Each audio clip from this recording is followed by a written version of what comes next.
कहानी है सदियों पुरानी। जब धरती पर एक तरफ दानव वंशियों का आतंक था तो दूसरी तरफ देववंशी थे, जिन्हें दानव वंशी कभी पराजित नहीं कर पाए थे।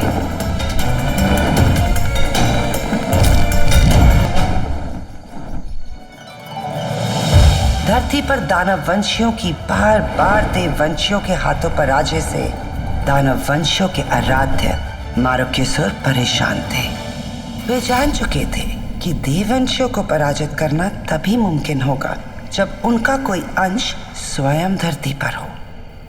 इसके लिए उन्हें एक कर्म की खोज थी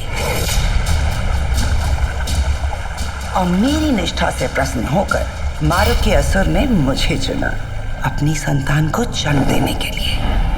उन्होंने मुझे पंख दिए और दी शीत शक्ति।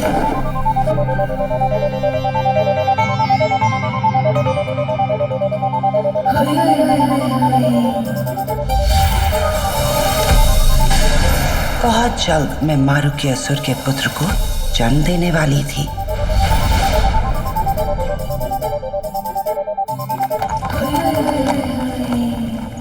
अपने अजन्मे बच्चे की रक्षा के लिए मैंने महापुरम के राजा को अपने वश में कर लिया।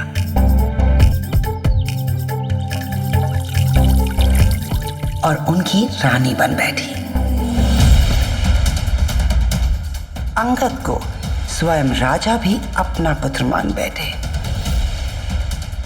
अब मैं प्रतीक्षा कर रही थी अंगद के युवा होने की, जब मैं उसे बता सकती कि वह मारुक्यसुर का लहू है, जिसका जन्म देववंशियों को इस धरती से मिटाने के लिए हुआ है। वो समय अब निकट आ रहा है।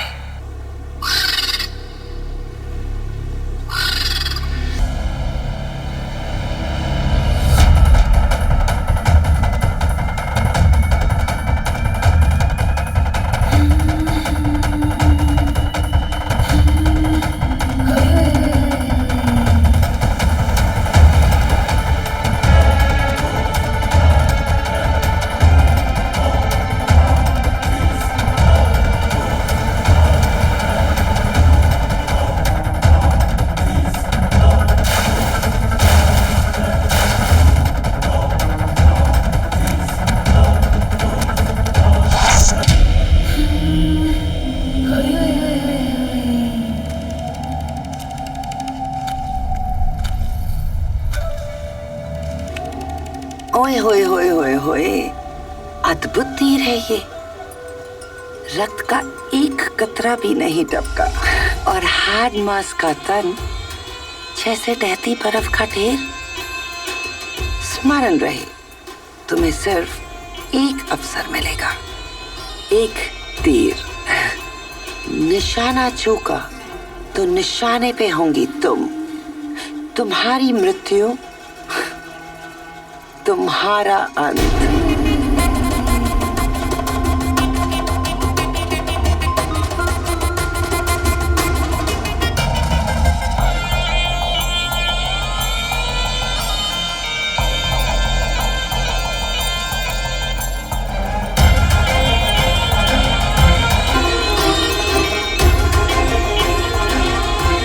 देववंशियों की शक्ति थी मलिंग द्वीप की झील में, और शांत समृद्ध मलिंग के राजसी परिवार को ये ज्ञात तक नहीं था कि बहुत जल्दी वे सारे हम दानव वंशियों के चक्रव्यूह में फंसने वाले हैं।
देखी आपने, कितना डर गए हैं आप सब लोग।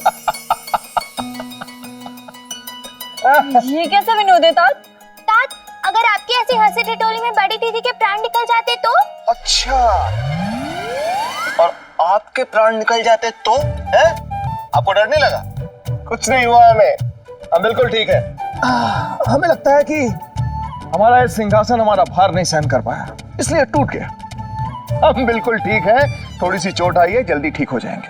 ठीक है तात, हमें तो आपके विनोद कभी समझ ही नहीं आते। बड़ी दीदी, आप कभी किसी के विनोद समझ पाई है?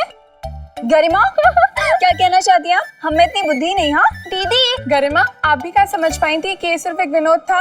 हम पहले ही जान चुके थे, परंतु फिर बड़ी दीदी के बारे में सोचकर हम चिंतित हो गए कि तात की चिंता में इनके माथे पर छुरी आ गई, तो फिर इनसे विवाह कौन करेगा? नटखट। देखिए ना गरिमा को।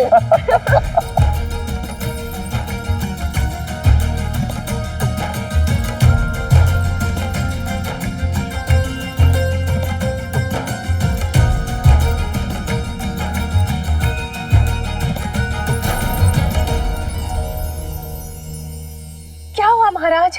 क्या हुआ? सब कुशल है ना? हाँ महारानी भूमि, ये तो सिर्फ पिता और पुत्रियों के बीच की अटखेलियां हैं। महाराज कभी कभी ये भूल जाते हैं कि ये केवल एक पिता नहीं, एक राज्य के महाराज भी हैं। सुनो, हमने सुना महाराज सिंहासन से गिर गए। बहुत चोट आई?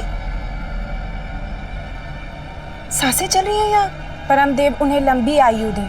महाराज बिल्कुल स्वस्थ हैं।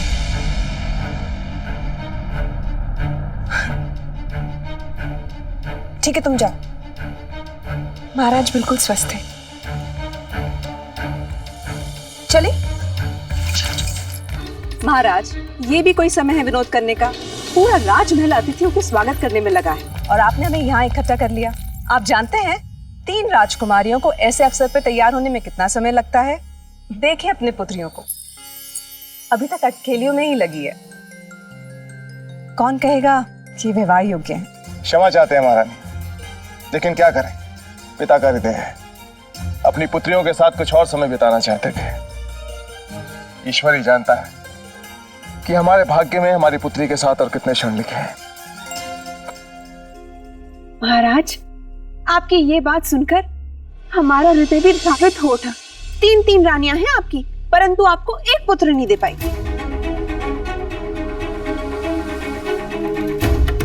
यदि आपका पुत्र होता तो आज पुत्री की विदाई नहीं, पुत्र वधू के स्वागत की तैयारी कर रहे होते आप, है ना? मंदबुद्धि मंदारी, ये 3 पुत्रियां 300 पुत्रों से अधिक योग्य और उचित उत्तराधिकारी हैं। राजमाता, महाराज, अब आपकी पुत्रियों को केवल पिता का स्नेह नहीं, पति का प्रणय भी चाहिए।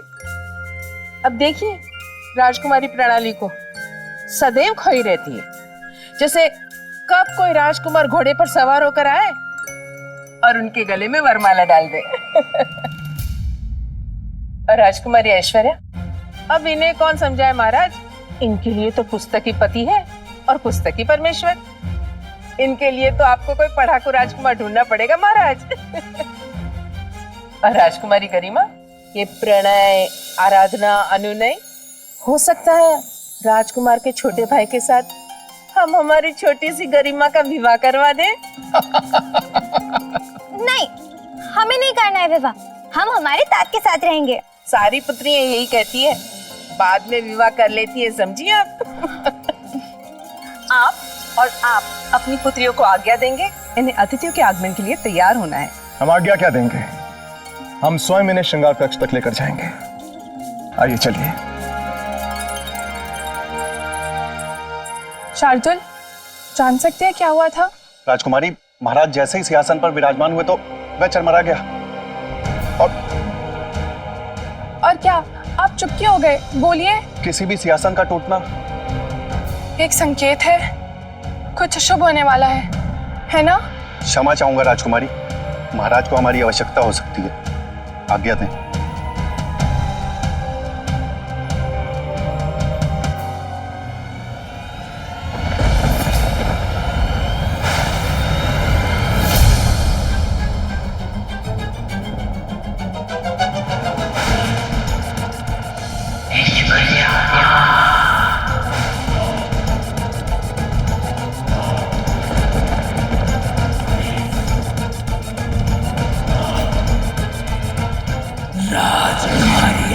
गया।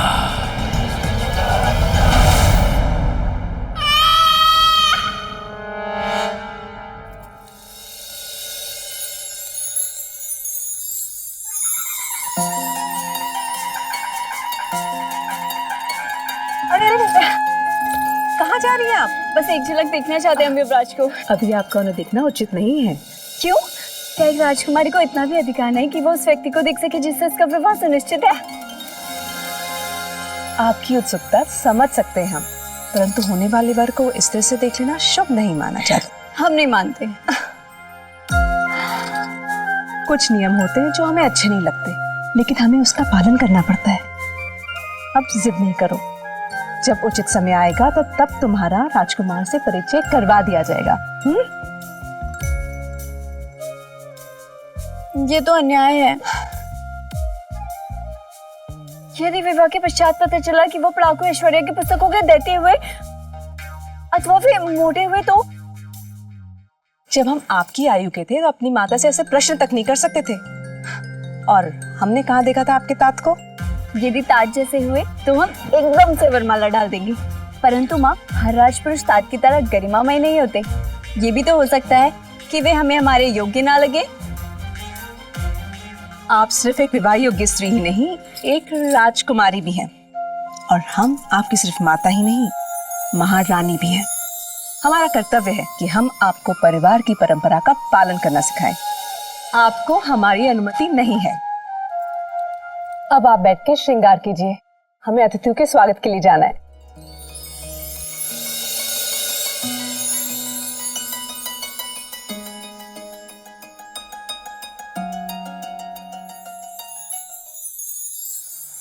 महापुरम के राजाधिराज महाराजा त्रिशंकु पधार रहे हैं।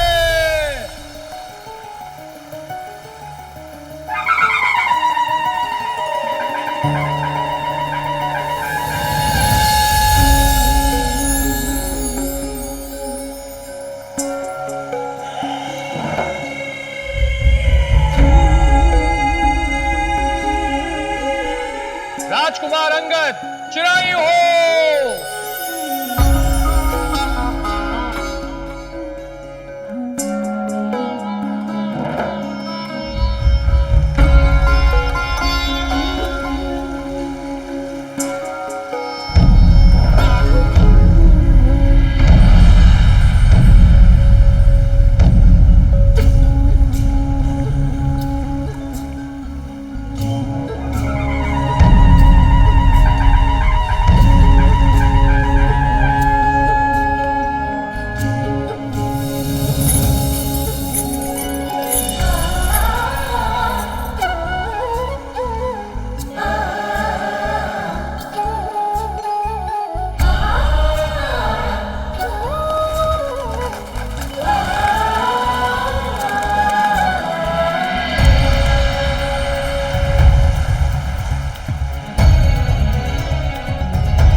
की माता महापुरम की महारानी मधुबली पधार रही है।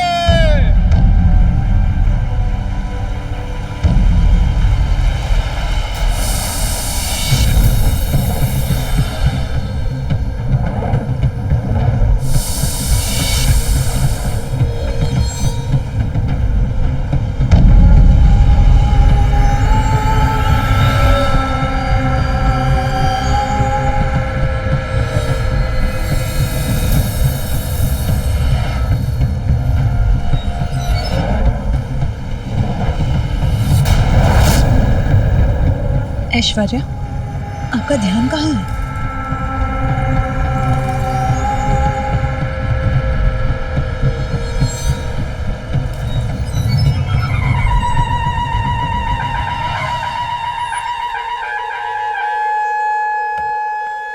महारानी, मलिंग राज्य में आपका स्वागत है। जितना सुना था उससे कहीं अधिक भव्य और सुंदर है आपका मलिंग महाराज। धन्यवाद।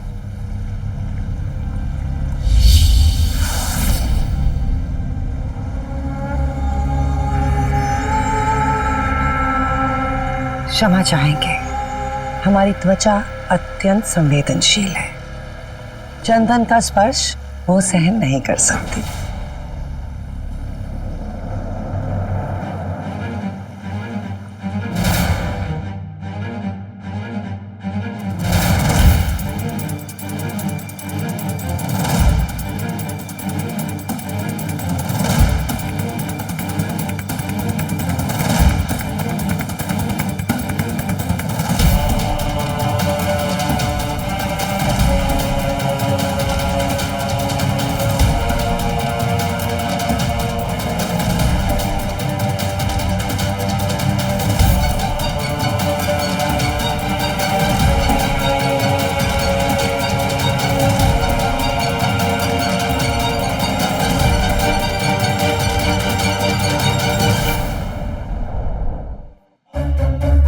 गरिमा, आपने देखा राजकुमार को?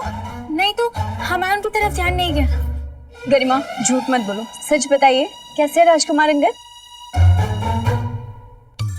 ये सवाल आप हमसे क्यों पूछ रही हैं? आप खुद ही जाकर देख लीजिए। वैसे भी निराश होना ही है तो अभी हो लीजिए ना, कहीं आगे जाके पश्चाताप ना हो। गरिमा, आप फिर से कोई शरारत कर रही हो ना? दीदी, हम और शरारत, हम अत्यंत गंभीर हैं। गंभीर? जिस दिन आप गंभीर हो गई ना, शरारत अपना नाम बदल देगी। शरारत आपका भाग्य कर रहा है आपके साथ। जिस राजकुमार को देखने के लिए आप इतनी उतावली हो रही हैं, वो राजकुमार अंगद, वो आपसे उम्र में दुगने हैं।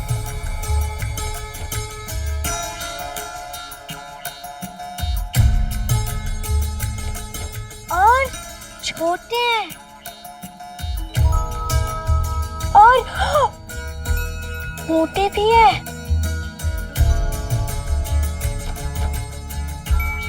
दीदी, आपके भविष्य के बारे में सोचकर तो हमारा मन द्रवित हो उठा है। आज्ञा दीजिए।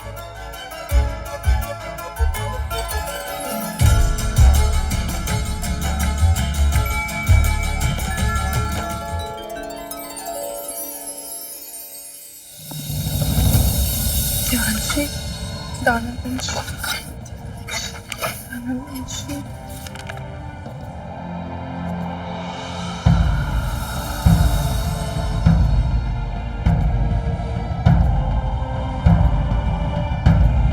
अद्भुत पंखों वाली अग्नि शक्ति।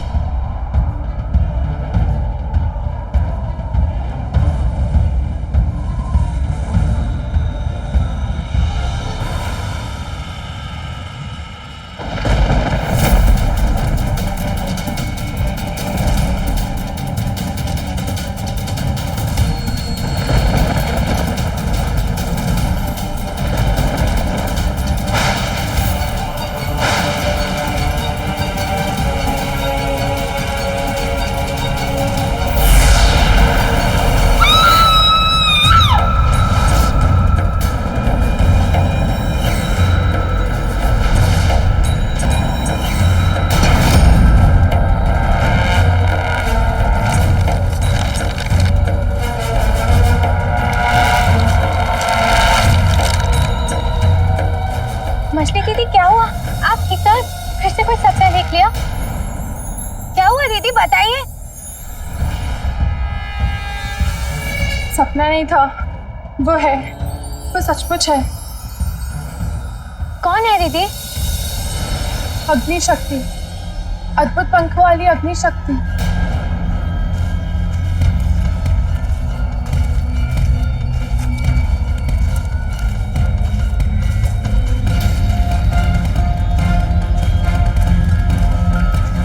कौन हो तुम और कहाँ जा रही हो? राजकुमार अंगद का निवास यही है। तुम किसकी अनुमति से यहाँ आई हो? हाँ हाँ हाँ, यही है।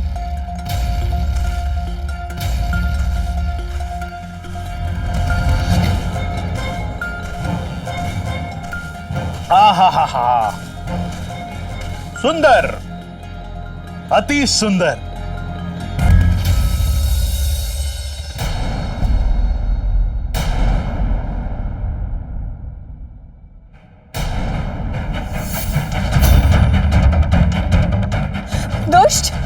अधम, निर्लज्ज, पापी, अपनी बेटी की उम्र की राजकुमारी के साथ विवाह करने आए हैं आप।